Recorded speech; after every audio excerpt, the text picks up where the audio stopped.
Hello everyone, welcome to RWBY versus Maka, the 200th episode of Death Battle. I'm gonna say it, I'm a little nervous about this fight. You know, I never watched Soul Eater, but I have watched all of RWBY. I really don't know if RWBY's gonna win this or not, but who knows? Maybe we're wrong. If RWBY does win in, oh, that's a first. It's gonna be two. It's gonna be 3 wins. But we'll have to wait and see until it happens.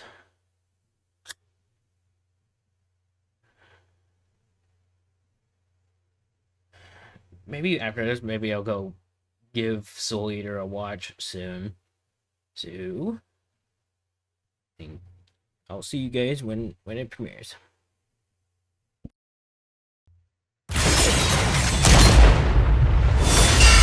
Fight! Ruby Rose versus Maka Albarn. The battle of spunky teens with oversized gardening tools. He's Wiz and I'm Boomstick. And it's our job to analyze their weapons, armor, and skills to find out who would win a death battle. I remember when Mama Boomstick read me bedtime fairy tales. Stories of heroes and warnings about eating those little berries and quicksand. So much quicksand. Yet in the world of Remnant, fairy tales are real. Here, huntresses do battle with monstrous Grimm, and there was nothing more exciting than that to Ruby Rose. Daughter to the world-renowned huntress, Summer, who disappeared.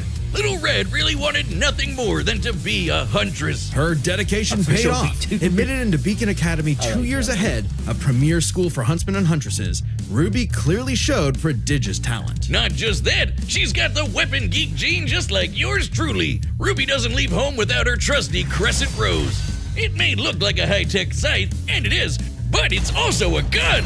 Ruby made Crescent Rose herself. It's like a dance between Grim Reaper's Choice and a bolt-action sniper rifle. A dance is fitting, as huntsmen are locked in a never-ending waltz in their battle with the Grimm. Crescent Rose can switch between sniper and scythe at the press of a button. Ruby's an old hand at flinging and moving it exactly how she wants, despite it being, like, bigger than she is. How does she do it with those noodle arms? The girl can't even throw a punch. Well, she might not need to, given the strength of her aura. All living beings in Remnant have an aura, except dark creatures like Grimm, though not all of them can utilize it in combat without extensive training. See, aura forms a barrier that blocks fatal blows and even heals wounds. It can make weapons stronger too. When Ruby slaps a cartridge of dust into Crescent Rose, her aura lights up nature's wrath in man's hand. Dramatic, but accurate. This dust represents the base elements of the world: fire, electricity, ice, wind, anti-gravity.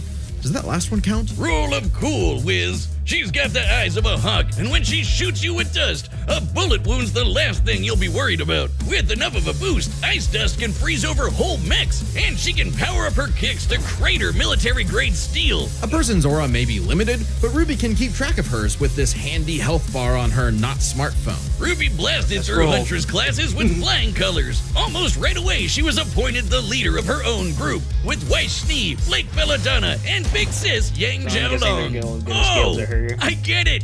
Team Ruby! But Ruby's hope for many years of learning with her friends would be dashed as evil machinations spread like wildfire.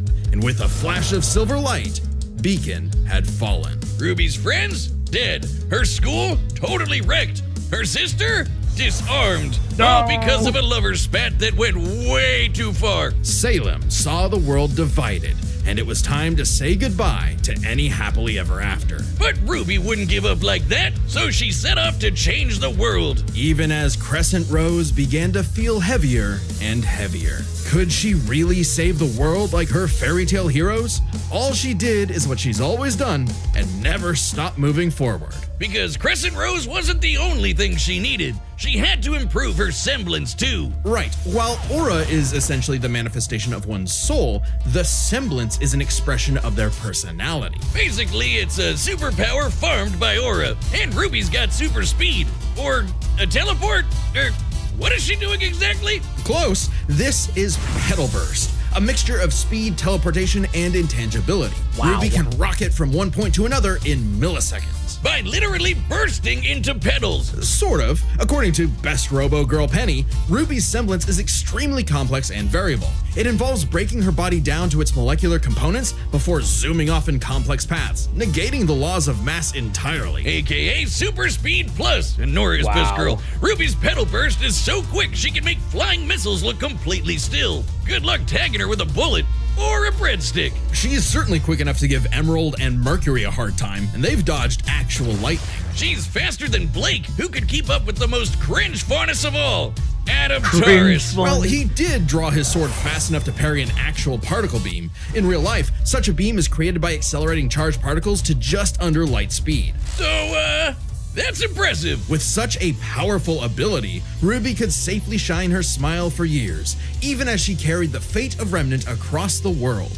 To her friends, she was a beacon of hope. Well, yeah, because she's got one more superpower. Her silver eyes. Just like her mom, Ruby inherited them from the God of Light as a weapon against negative anti-life energy, like the evil goop Grimm spawned from. Just a wink and blam! Sayonara, Dragon of Darkness! But Ruby's skills didn't falter after her time at Beacon. As she journeyed across Remnant, she leveled up to compete with all sorts of powerful magic and mechanized foes. Her team could even match the Ace Ops, an elite squad of longtime professional huntsmen. Including Harriet, whose super speed semblance was totally outclassed by Petal Burst, and Vine, whose aura was strong enough to contain a bomb that was about to decimate the whole city of Mantle. Man, these are some pretty powerful auras. Though it's important to remember, Ruby is only 17 years old. The weight of being a leader, a savior, and a huntress like her mother would get heavier and heavier and heavier. She got over it. Look at her go! Taking Crescent Rose firmly in hand and sending a message of unity to the rest of the world. Ruby had finally left the fairy tale behind, taking one more step toward the day we've waited for. That was Ruby Rose. Today's battle is sponsored by Prize Picks. Hey, We Prize all Picks, make we haven't seen decisions this. every day. We haven't seen But sponsors on in a Prize very long Picks, time. making the right choice can get you paid. And hey, football season is just kicking off right now, so it's the perfect time to jump in and join the hype. It's easy to play. Just pick more or less on 2 to 6 player projections. If you get your picks right, you could cash in. Simple as that. Let's see, I got more on Barkley for those rushing TDs, more on Jones on those passes, but Allen, 234 yards? I'm gonna go less. Sorry, Bills. Prize Picks puts users first, so withdrawals are fast, safe, and secure. And if one of your players leaves the game for good, they offer injury reboots to save you from some real bad luck. That's a lifesaver. Download the app today and use code DEATH to get $50 in lineups after you play your first $5 lineup. That's code DEATH to get $50 in lineups after your first $5 lineup. Prize Picks. It's good to be right. Alright, time for Maka. A sound From soul Soul, dwells yeah. within a sound mind and a sound body. But all the unjust evil souls of this world are on the Disney Fast Pass to becoming a Kishin. Destructive gods mutated from good-natured souls. A Kishin could plunge the world into chaos and madness. If only someone could stop them. Bing bong, it's the DWMA. Welcome to Death Weapon Meister Academy, where death rules. Literally, his name is Death. Here, Lord Death tasks humans to become spiritually talented meisters of demon weapons. AKA people who are also a weapon. No, really, they transform into weapons. Guns, ninja stars, hammers, you name it. A Meister weapon pair kills and consumes lost souls to keep the Kishin I know away. that for Jack the a fact. They're Ripper? gonna More give- like Jack the Fraud. And so, the demon weapon Soul was paired Okay, with the his name dutiful is Soul, rising okay. star, Maka Albarn. Talk about your classic teacher's pet. The kind of girl who leaves an apple on the desk and goes, "Teacher, you forgot to give us homework," and then we jump them. As if Soul's any better, a weapon who's too concerned with being cool to do any real work. Hey, Soul's not just any demon weapon, he's a scythe, and he's got his sights on upgrading to the highest level of Death Scythe. Which would be a high honor. And lucky for Soul, Maka always aims high. With that common goal, Maka and Soul formed the Dream Team. All they needed was 99 Kishin eggs and the soul of a witch. Easy, right? Maybe, since Maka is extraordinarily perceptive at spotting and examining souls. She can detect spiritual presences from millions of yards away and can discern its nature, stability, and emotions. Time for class then. The two trained hard, but their styles kinda weird. Okay, so Maka guides Soul in the direction she wants to go, but Soul, the scythe, does all the actual movements himself. Maka's the Meister, Soul's the weapon. Like conductor and instrumentalist, a Meister weapon pair cannot work in harmony without total cooperation. Too bad their teamwork sucked. They fumbled the easiest chance for Death Sight status. F-. Maka just could not get in tune with Soul's wavelength.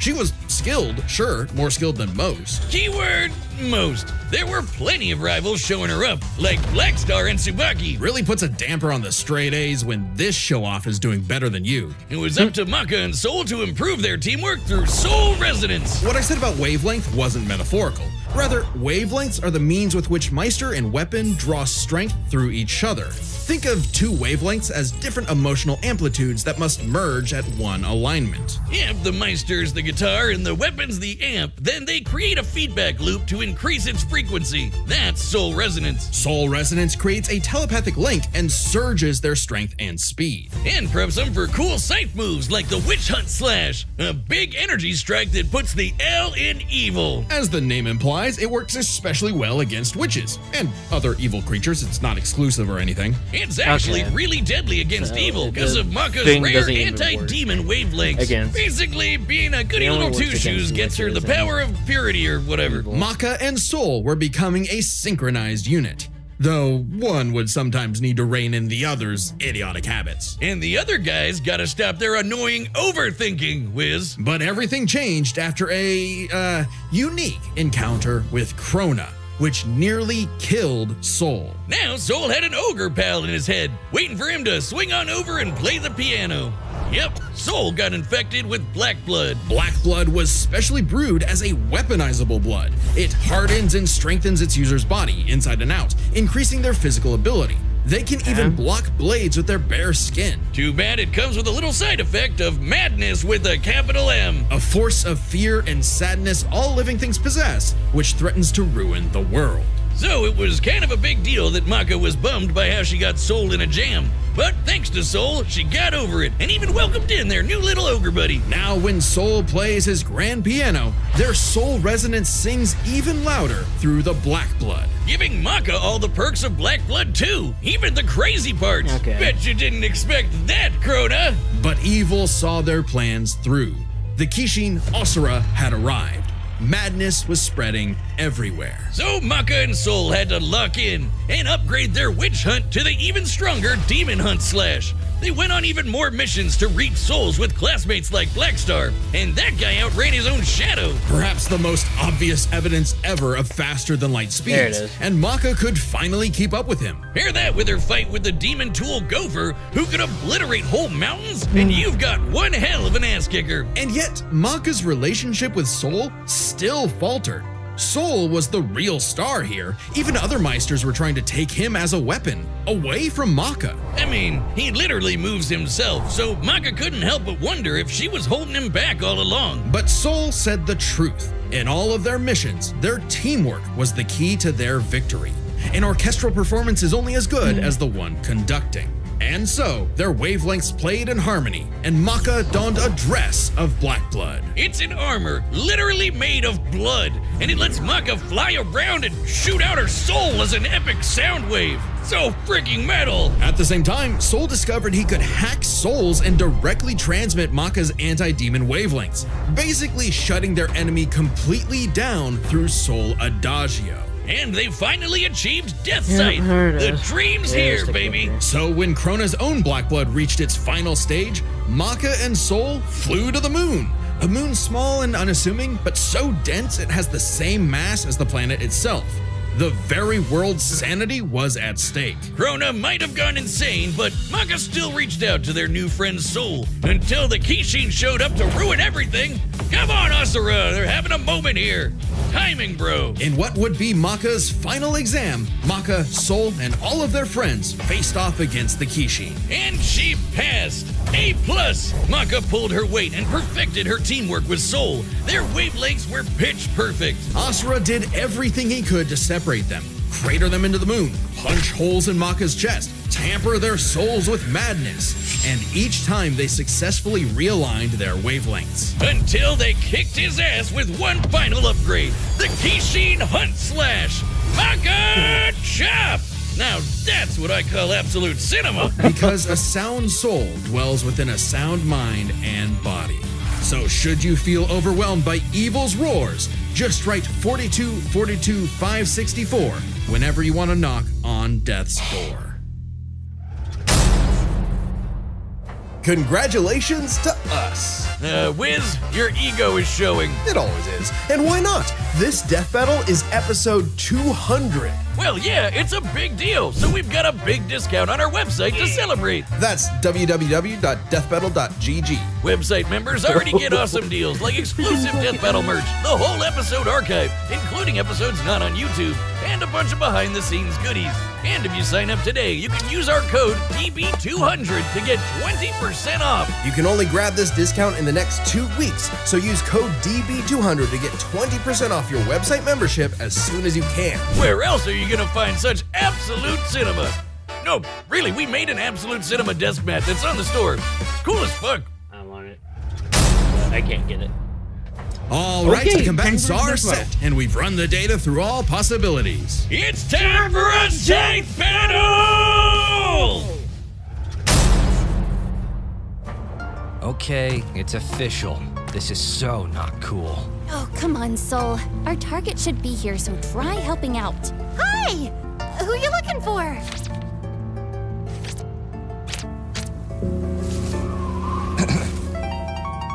Little Red Riding Hood. Your humanity has strayed from its just path, and the Shinigami has called for you. Your boyfriend turns into a scythe. Oh, that's so cool! Your soul is ours!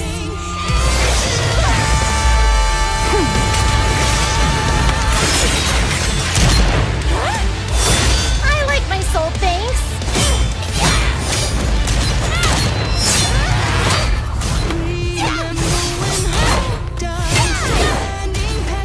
Won't lie, Red. Your moves are sick, but too slow for my Meister. You haven't seen anything yet. Focus. She's quick, but we can handle it. Let's go, Soul Resonance!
Interesting. Her soul forms a barrier. Try helping out. Relax.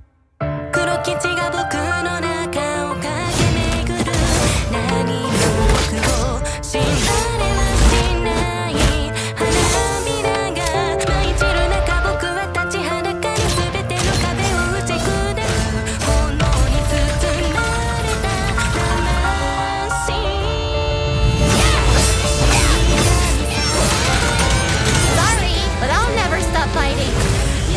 I'm Ruby Rose, and I am a huntress!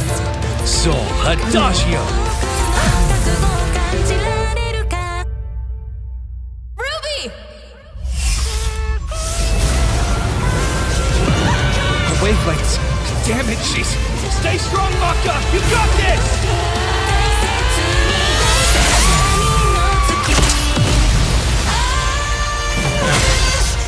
There it is. That's the fire. simple, honest soul.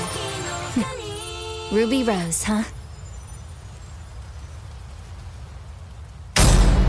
KO! Rest in peace, Ruby. But hey, it's not often you get to see scythe-on-scythe action like that. Let's break this down with the 4 categories that best represent this matchup. First, strength. Aura supercharged Ruby's strength way higher than you'd think, like kicking this Grim through steel. But Maka's soul resonance could match Gopher, who destroyed mountains. Now, Team Ruby did defeat Vine, whose aura contained a bomb that could have wiped out a city. Adding up their flight speed and how far Harriet said they'd have to fly to avoid the blast, that's a 366 kiloton bomb. It's possible Ruby's own aura possesses a similar level of, say, energy strength, though her semblance obviously can't replicate what Vine did. Black Blood Maka got blasted by Asura into the moon. Yeah, it's small, but its mass is the same as Earth's, right? Putting Asura's strikes at 2 quadrillion tons of TNT, over 5 billion times higher than Vine. That's not Maka even takes fair. strength, but speed this wasn't even as a fair clear cut. fight? Ruby's a fast little gal. Maka kept up with Blackstar, faster than Shadows and whatnot. But as they improved their skills, Ruby and her friends could outspeed Atom. Who blocked a particle beam. Though given the distance and time to react, Atom moved about 42% the speed of light. Not quite faster than your own Shadow territory. Still, Ruby's Petal Burst has become far faster than this over time, and clearly gives more than a 2-time speed increase on top of that 42%, making her well past light speed. Definitely enough to take on Harriet, who was all about speed. Angry speed. This isn't to say Maka couldn't keep up thanks to Soul Resonance, but Petal Burst makes this comparison close enough to call it a tie, and their speed would be key to winning in skill. Come on, Wiz. Call it what it really is. It's Scythery. That's not a word. Maka's Scythery was pretty good, but Soul does all the movement for her. As a Meister, she was mostly a guide. It's easy to assume that Ruby's, Scythery was superior. She's entirely self-sufficient at dancing with her weapon. Soul's own control is still a factor here, but it doesn't change that Ruby's been swinging that thing for way longer than Maka. Ruby's got Scythery in the bag. Perhaps this edge would be enough for Ruby to avoid Maka's far greater strength if she had the better powers. So, Aura's really cool. Barriers, healing, superpowers, and so on. But it's got one big weakness. It is a finite resource that is required for all of Ruby's powers. Petal Burst, activating Dust, even powering up Crescent Rose takes juice and some aura. Once it's gone, Ruby's totally vulnerable. And there's a second key factor regarding aura. Yeah, it is here we are. specifically a manifestation of Ruby's soul. And Maka's powers are all about taking on souls. Maka had yeah, lots of ways to break through Ruby's aura, like Soul Adagio. And since Maka is exceptionally gifted at examining Yeah, souls, so she you're could definitely actually figure out how entering aura souls. works. But plot twist, what about Ruby's silver eyes? Her anti-Grim eye beams. Turns out they were actually her best secret weapon. The negative power of Grim is quite similar to Madness wavelengths, which power Black Blood. Since anti-demon wavelengths can cancel out Black Blood, the silver eyes should achieve a similar effect. But Maka and Soul's whole story is about reaching that perfect soul resonance. Asura tried every way in the book and more to separate their wavelengths and failed. And we already talked about how much stronger he is than Ruby. Maka takes powers, because when she rose to the Congrats to occasion, Maka Ruby for the didn't win. stand a semblance of a chance and bit the dust. The winners are Maka Albarn and Soul Evans. Congrats to Wait, his Maka. name is Soul Evans? Next time on Death Battle.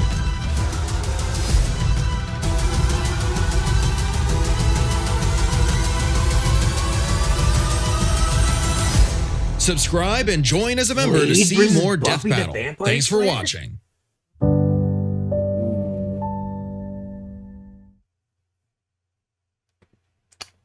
Whoa.